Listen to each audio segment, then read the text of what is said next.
Bonsoir. Dans l'actualité ce soir, le consortium SMB Mining compte réaliser une raffinerie d'alumine en Guinée.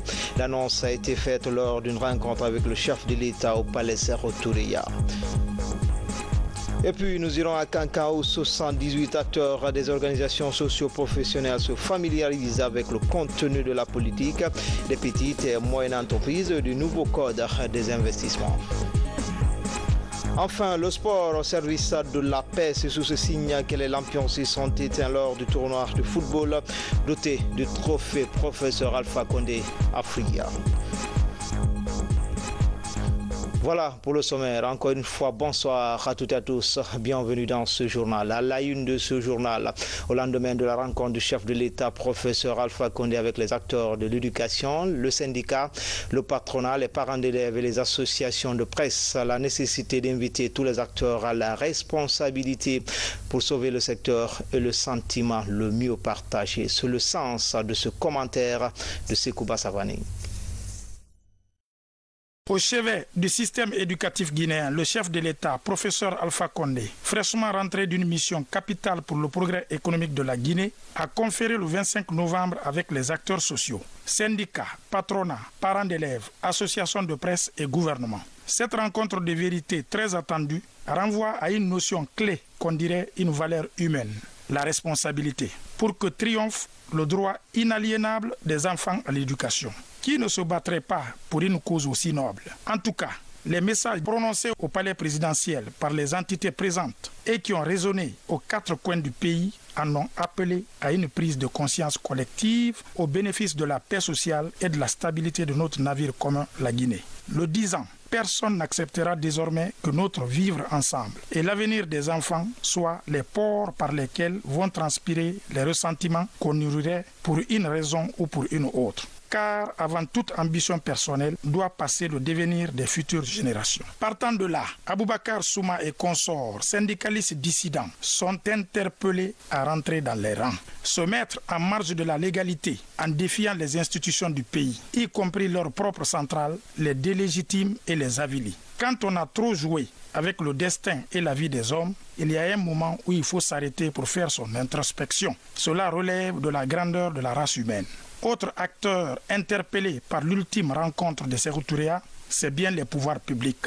Il leur incombe de restaurer l'autorité de l'État dans des domaines qui en ont soif. À partir du moment où le premier magistrat du pays a sifflé la fin de la récréation, tout le monde doit prendre le pli, dans le strict respect de la loi. Les parents d'élèves ont leur partition à jouer par la préparation de l'enfant aux sorties de la maison pour l'école, en insistant qu'aucun élève ne doit barricader les rues ou jeter des cailloux. Enfin, aux journalistes, infatigable artisan de la démocratie et de l'état de droit. Au lendemain des assises de la presse francophone à Conakry, où il a abondamment été question de la responsabilité du journaliste, nous sommes interpellés à plus d'un titre. Responsabilité, encore plus de responsabilité dans l'exercice de notre métier. L'intercentrale syndicale, la CNTG, USTG, fédérations affiliées, FCBF, SLEG, se sont réunis les 24, les 23, 24, 25 novembre au siège de l'Union syndicale des travailleurs en toile de fond planché sur les événements qui se sont déroulés récemment au sein de l'enseignement préuniversitaire. Au terme de ces différentes rencontres, une déclaration commune a été paraphée par ces différents acteurs. Abdoulaye Kamara, secrétaire général adjoint de l'USTG, est au micro de Elhaj Yayasila. Déclaration de l'intercentrale CNTG-USTG.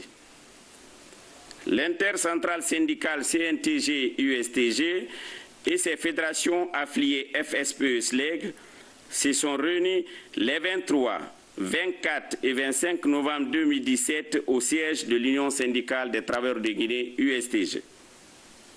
Ces différentes rencontres pour plancher sur les événements tragiques qui se sont déroulés sur le terrain depuis le déclenchement de la grève illégale le 13 novembre 2017. Cette agitation est l'œuvre d'un groupuscule rentré en dissidence pour des objectifs inavoués. Après le constat de tous les dégâts, morts d'hommes, blessés graves, destruction de biens chèrement acquis par nos concitoyens. L'intercentrale syndicale CNTG-USTG, au nom de ses milliers d'adhérents et de sympathisants repartis sur le territoire national et surtout au nom de la paix, de la quiétude sociale et de l'intérêt de la nation, 1. Se désolidarise une fois encore de ce mouvement de grève qui est loin d'être le sien et condamne avec fermeté ces agissements perpétrés en violation flagrante des règles et principes syndicaux. 2. Invite le monde du travail, les enseignants en particulier, à refuser la manipulation d'individus qui ont choisi la violence comme mode opératoire de leur syndicalisme. 3. Demande expressément aux enseignants et chercheurs de Guinée de penser à la Guinée, à son peuple, à sa nation et ses enfants pour reprendre les cours dès le lundi 27 novembre 2017 à 8 h. 4. Rappelle au peuple de Guinée tout entier que les négociations en tripartite pour l'amélioration des conditions de vie et de travail des travailleurs de Guinée se poursuivent normalement. 5.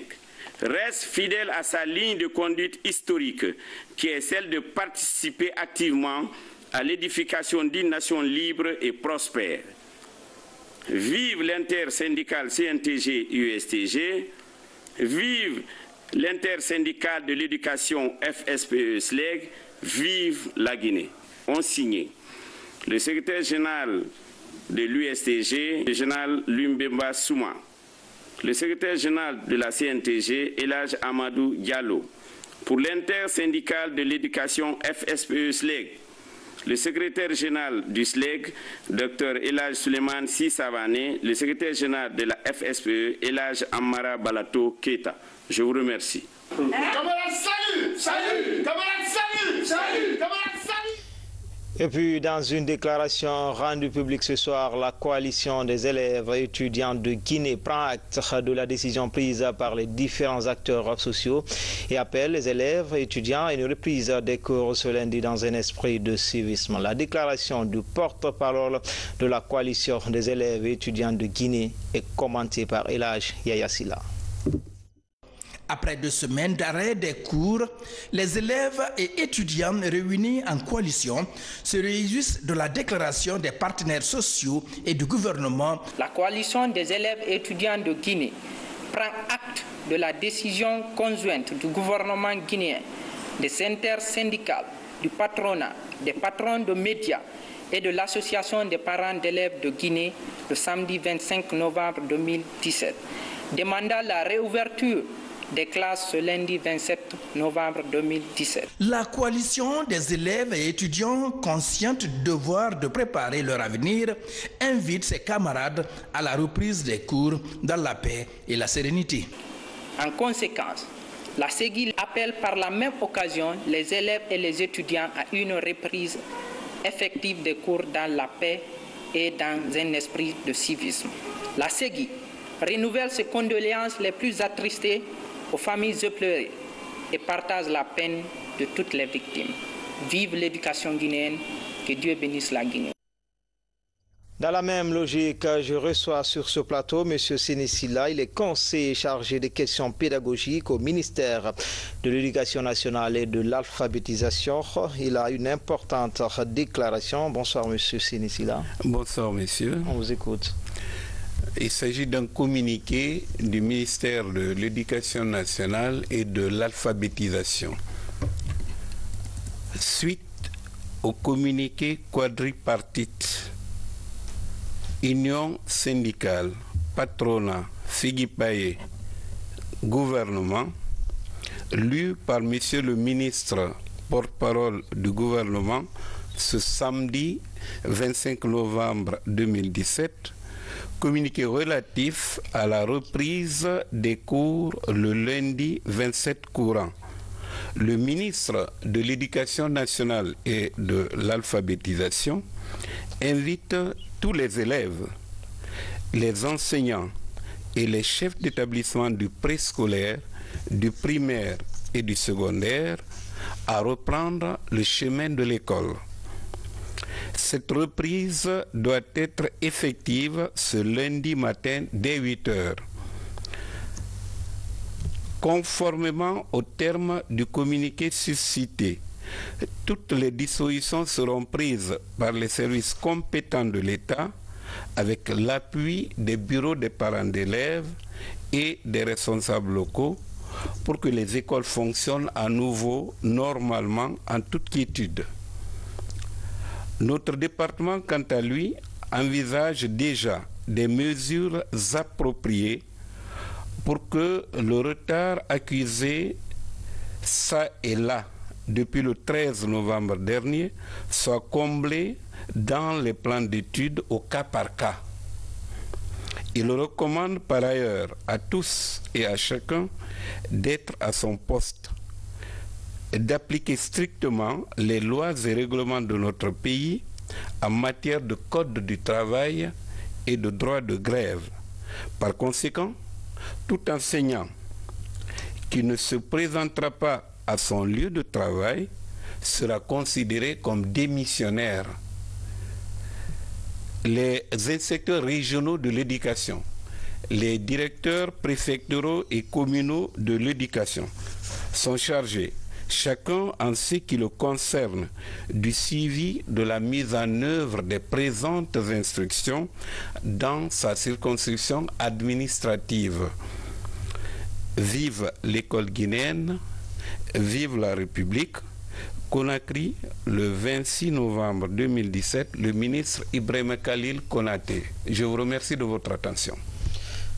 Merci, M. Sékou Sylla. Comme annoncé, comme annoncé dans les titres, le chef de l'État a reçu en audience ce samedi le consortium minier SMB et Winning après avoir fait de la Guinée le premier pays exportateur de pétrole de bauxite en 2017 avec 30 millions de tonnes. Ce consortium annonce la construction d'une raffinerie en Guinée pour la transformation sur place de la bauxite en alumine. Mohamed Lamine Souma, Mandiou Sidibé, Cheikh Mabinti Sylla. L'année 2018 s'annonce avec la construction d'une raffinerie pour la transformation sur place en Guinée de la bauxite en alumine. Une bonne nouvelle annoncée par le consortium SMB Winning au président Alpha Condé hier samedi 25 novembre 2017. Cet ambitieux projet vise à désenclaver tout le corridor minier de la préfecture de Bofa. Le consortium SMB Winning, dont le coordinateur général est là, M. Sun, est venu confirmer au président de la République qu'après avoir atteint vraisemblablement cette année 30 millions de tonnes d'exportation de bauxite pour notre société seule, nous avons pu faire de la Guinée le premier exportateur quasiment de bauxite au monde. Nous allons maintenant attaquer la deuxième phase de notre projet, à savoir la construction d'une raffinerie, c'est-à-dire la transformation de la bauxite en alumine et la construction d'un chemin de fer afin de désenclaver tout le corridor, n'est-ce pas, de la zone de Bofa.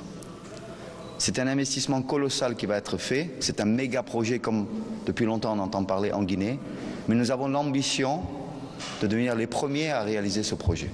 Nous sommes venus réitérer ça au président de la République, qui nous a assuré de son soutien, et nous allons vraisemblablement, avec l'aide de Dieu, accomplir cette tâche le plus rapidement possible.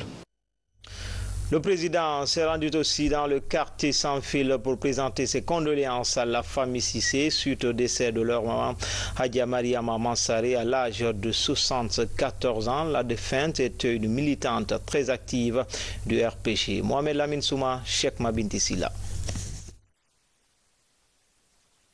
Pour des cas sociaux, le président Alpha Condé ne ménage jamais son temps.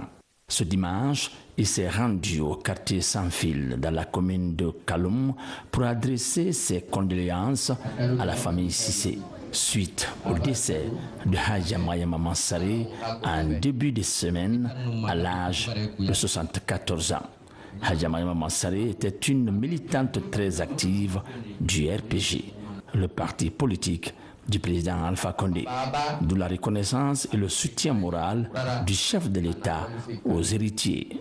La famille Cissé du quartier Sans Fil fait partie des militants de première heure du RPG, des militants qui, de père en fils, n'ont jamais ménagé leur énergie pour soutenir le président Alpha Condé dans sa lutte pour le rayonnement de la démocratie en Guinée.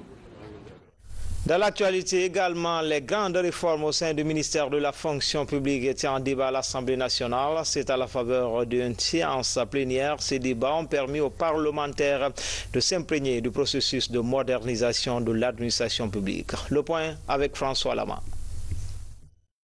C'est un exercice qui a permis au ministre de la fonction publique de présenter devant les honorables députés les projets prioritaires projetés visant la transformation du secteur public guinéen. Les questions ont tourné autour de la modernisation de l'administration par les moyens électroniques aujourd'hui, comme le FUGAS, le fichier de référence, la biométrie, l'ENA, qui est le moyen sûr de qualification des ressources humaines de l'administration publique. Les urgences, il y a aujourd'hui le plan 2D que nous avons, cela veut dire l'efficacité de l'action des collectivités. Nous avons au niveau du ministère de la Santé, du ministère des Travaux publics et de l'aménagement du territoire, de la Santé, entrepris avec la coopération française, l'efficacité de l'action au niveau local. La présentation et la justification de ces grands projets qui concourent à la modernisation de l'administration publique ont été suivis par des questions et réponses sans vote de budget. Les perspectives sont très bonnes et cela répond à nos attentes, aux recommandations ici à l'Assemblée nationale, notamment cette modernisation de l'administration et aussi la migration progressive vers la e-gouvernance. Cependant, nous avions quelques préoccupations, notamment la sédentarisation des fonctionnaires, surtout le mauvais déploiement des fonctionnaires. Le ministre en charge de la fonction publique, dans sa réponse, a salué la pertinence des préoccupations formulées par les honorables députés. Les députés ont posé des questions importantes, des questions pertinentes qui vont nous permettre de mieux qualifier notre action au bénéfice de l'efficacité de l'administration publique. Cette approche s'étendra sur d'autres départements ministériels en vue de bien préparer les honorables députés pour les travaux en commission et en intercommission, a conclu le président de l'Assemblée nationale. Pour l'année budgétaire 2018, le budget du ministère de la fonction publique s'élève à plus de 105 milliards de francs guinéens, soit une progression de 22% par rapport à la loi de finances rectificative 2017. Je vous amène à Cancan où 78 acteurs des organisations socio-professionnelles, publiques et privées viennent de se retrouver. Ils sont allés s'approprier du contenu de la lettre de politique nationale des petites et moyennes entreprises et du nouveau code des investissements en Guinée. Reportage dans le Nabaya, Abdul Karim Kamara, Fodenya Gassoula Keita. Depuis plusieurs années, les petites et moyennes entreprises prolifèrent en Guinée. Mais le constat révèle une absence de réglementation. C'est aussi l'incohérence dans l'assistance de ces entreprises pour la pérennité de leur croissance. À cela s'ajoute le manque de clairvoyance dans les investissements privés, nationaux ou étrangers réalisés dans le pays. Avant l'arrivée de la trésorerie publique, il faut avouer que le secteur privé était vraiment morose. Quand on voit que l'investissement, n'est-ce pas, est conditionné à l'amélioration du climat des affaires, où en Guinée, il n'y avait pas d'électricité, il n'y a pas d'eau, il n'y a pas de route, donc il n'y a pas de zone industrielle viable. Donc ceci n'était pas du tout encourageant, n'est-ce pas, à donner place à un secteur privé qui se veut dynamique. Au niveau des PME, il n'y a pas de profilage. Les PME ne sont pas organisées par secteur d'activité, les tailles ne sont pas connues, donc il faut qu'il y ait une base de données pour pouvoir les organiser mieux. C'est dans ce contexte que la Troisième République travaille à rompre avec ce pilotage à vue. Désormais, une lettre de politique nationale sert de boussole à ces PME. Un cadre juridique et institutionnel des investissements est aussi créé. À Cancan, 78 acteurs s'approprient le contenu des deux instruments. Le gouvernement, avec l'appui de ses partenaires, ont initié, particulièrement avec la Banque mondiale, l'élaboration de ce code des investissements et de la lettre sur les PME pour qu'ils puissent transcrire dans la réglementation, la volonté et la vision que le président de la République a définie par rapport au développement du secteur économique de notre pays. Membres des organisations socio-professionnelles, publiques, privées, ces acteurs sont venus des régions de Farana, Kankan et Zérékoré. Les études architecturales sont indispensables dans toute construction sérieuse. C'est ce qui ressort de l'Assemblée générale des architectes de Guinée, une occasion pour ces spécialistes de la construction de se pencher sur les défis liés à cette profession. Explication, Samara Tono. Comme la plupart des autres villes du pays, Conakry connaît aujourd'hui une prolifération de constructions publiques et privées. Mais la plupart de ces ouvrages ne répondent pas aux normes architecturales selon le constat des spécialistes.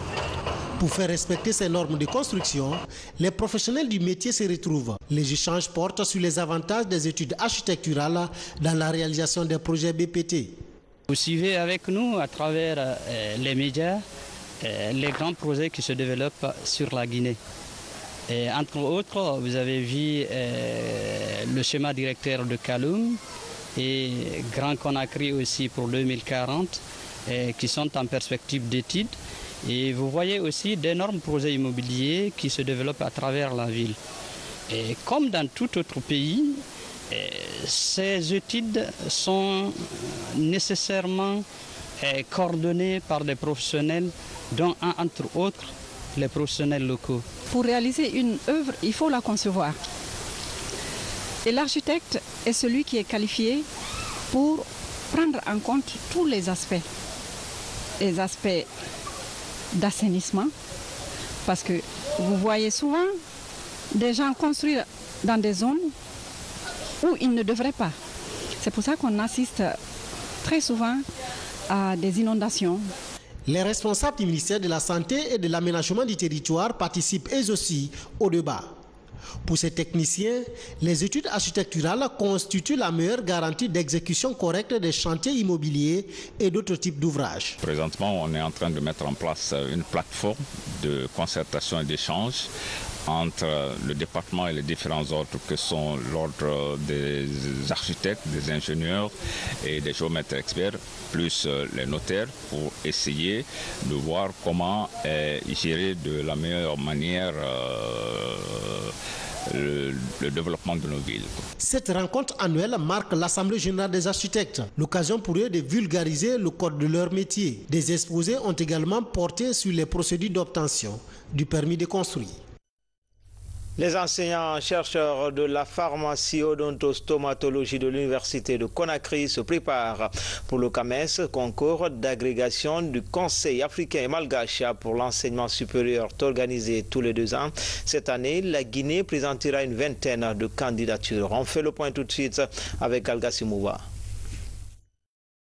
Ils sont une vingtaine de candidats au concours d'agrégation du Conseil africain et malgache pour l'enseignement supérieur CAMES. Pour mieux affronter ce concours qui se tiendra en 2018, les enseignants-chercheurs de la faculté de médecine, pharmacie et odontostomatologie de l'université Gamal Abdel Nasser de Conakry s'approprient les règles de jeu avec cet expert sénégalais. Si ces candidats continuent la préparation du concours d'agrégation à s'entraîner de la meilleure des façons possibles, on a bon espoir que de bons résultats peuvent en sortir. Le concours d'agrégation a 3 épreuves. La première épreuve, c'est l'épreuve des titres et travaux. L'épreuve des titres et travaux, vos diplômes sont évalués, mais aussi ce que vous avez fait comme recherche scientifique est évalué. C'est la première épreuve. Quand vous êtes admis à cette épreuve, vous avez le droit maintenant de passer la seconde épreuve, qui est ce qu'on appelle l'épreuve de leçon, parce que vous êtes enseignant. Et pour cette épreuve de leçon, vous avez 5 heures de temps pour préparer une leçon que vous devez venir présenter devant le jury, comme si vous êtes devant vos étudiants. Et sur la base de cela aussi, vous êtes évalué. Si vous êtes admis en tant que médecin, on évalue ce que vous faites comme travail dans les hôpitaux, comment vous soignez les malades. Donc vous partez devant un malade, vous l'examinez et vous posez un diagnostic, vous proposez un traitement. Voici les 3 épreuves du concours d'agrégation. 5 jours d'échange d'expérience assortis d'une attestation. Gage de maturité pour les candidats dans l'attente du concours. Avec la formation que nous avons eue, cette formation pédagogique qui est d'une richesse incommensurable pour les étudiants, nous pensons à 80 à 90% être en mesure de gagner ce concours au CAMES. Vous savez que pendant longtemps, la promotion des enseignants se faisait parfois interne. Et disons que la faculté de médecine a été la première à initier cette promotion à travers le CAMES. Nos attentes, c'est que tous les candidats vraiment qui vont aller soient admis. Déjà, ça fait 2 ans, et nous avons à chaque fois 100% d'admission et nous pensons que pour cette année 2018 encore, nous obtiendrons les 100% d'admission. Depuis son adhésion au CAMES dans les années 90, c'est la toute première fois que la Guinée présente une vingtaine de candidatures à ce concours. Une évaluation qui était jusque-là réservée en Guinée à la faculté de médecine, pharmacie et odontostomatologie. À partir de 2020, le concours sera ouvert à toutes les autres spécialités d'enseignement. Et puis l'université Roi Mohamed VI de Conakry et de Kamsar élargit son éventail de partenaires, outre son alliance avec quelques universités marocaines et l'université de Makeni en Sierra Leone. Elle vient de signer un protocole d'accord avec l'université française située à Kipé, un engagement qui met désormais cette université française sous la coupole de la fondation de l'université Roi Mohamed. Les détails avec Saint-Martin Fancinadouno. La cérémonie est sobre mais pleine de sens. Elle marque la signature d'un protocole d'accord entre l'université Roi Mohamed VI de Guinée et le groupe d'enseignement supérieur technique français Vestia et Gaze International Academy. Un jumelage qui prévoit l'échange d'expériences en matière de gouvernance pédagogique et la mobilité des enseignants entre les universités signataires. Alors, ce que l'on va faire, c'est de faire grandir ensemble l'université française de Guinée, puisqu'aujourd'hui l'université française de Guinée a un père qui est le fondateur de Roi Mohamed VI, qui est M. Mara, et puis une mère que je représente humblement, en privilégiant aussi les échanges avec les étudiants de l'université Roi Mohamed VI, qui seront les bienvenus en France dans nos groupes scolaires. Et puis les étudiants français seront aussi les bienvenus à l'UFG ou à l'URM6. Dès le mercredi prochain, les enseignants français vont commencer à intervenir au sein de l'université Roi Mohamed VI. Une grande conférence est prévue en fait à la clé. Donc un des professeurs français va animer une conférence sur le e-commerce. Cet accord annonce aussi la facilitation de l'obtention de visas de séjour pour les étudiants guinéens issus de l'université Roi Mohamed VI vers les écoles françaises d'Europe, ainsi que le parrainage de séjours linguistiques et des échanges culturels en faveur des enseignants et des étudiants des deux universités. C'est un bénéfice pour toutes les deux nations et ça nous fait aussi plaisir parce que ça nous permet d'abord de nous faire encore des amis, de pouvoir venir souvent à l'université, de nous dire qu'on a une université qui peut nous accueillir en cas de besoin et échanger aussi avec les étudiants, partager ce que nous on a de l'autre côté et apporter ça ici à l'université Roi Mohamed VI. Je pense que cette coopération avec Roi Mohamed VI profitera beaucoup à la dernière université, c'est-à-dire la Roi Mohamed VI, dans le cadre de la qualification de ses enseignements. Les deux institutions signataires s'engagent à mettre en place un comité d'orientation et de développement de l'université française de Guinée. Ce comité va analyser et approuver le plan d'action et les moyens de fonctionnement de ces temples du savoir. Enfin, sport, foot, 16 matchs, 19 buts. Voilà le bilan du tournoi doté du trophée.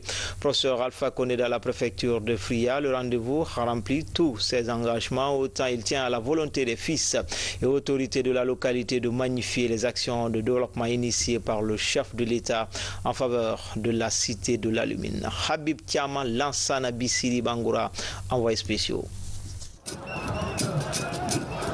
En finale, Aviation 1 et Tormelin. Un duel serré qui profite enfin au maillot jaune de l'aviation dont l'unique but signe la fin de la partie. Nous assistons non pas à une finale de match de football, mais nous assistons à l'apothéose d'une jeunesse revigorée. Les travaux de réfection de l'hôpital ont été faits mais aujourd'hui, c'est l'usine qui est en train d'être achevée. C'est grâce à un homme, le professeur Alpha Condé, que Dieu le bénisse et qu'il le protège. En 2018, le premier trimestre 2018, la relance sera effective au niveau de cette unité industrielle Rusal-Friguia. Le peuple doit magnifier sa reconnaissance envers cet homme idéal qui aime le bien-être de sa population. Ce rendez-vous sportif de Fria est celui d'une population engagée dans la voie de la paix et du développement. C'est un signe de paix, de satisfaction. Friaka a prouvé que nous sommes prêts à mener le tout dans la paix et dans la quiétude sociale. On est venu apporter notre soutien à M. Malick Sankon, qui à son tour soutient les actions du professeur Alpha Condé dans le cadre du développement de la localité. L'avenir de la cité de l'Alumine se joue désormais dans cette détente. C'était tout pour ce soir. Grand a été le plaisir pour moi de vous servir pendant ces 3 jours d'affilée. Demain, les infos, c'est avec Mohamed Lamine Solano. Bonne suite de programme sur les antennes de la télévision nationale. À bientôt, Inch'Allah.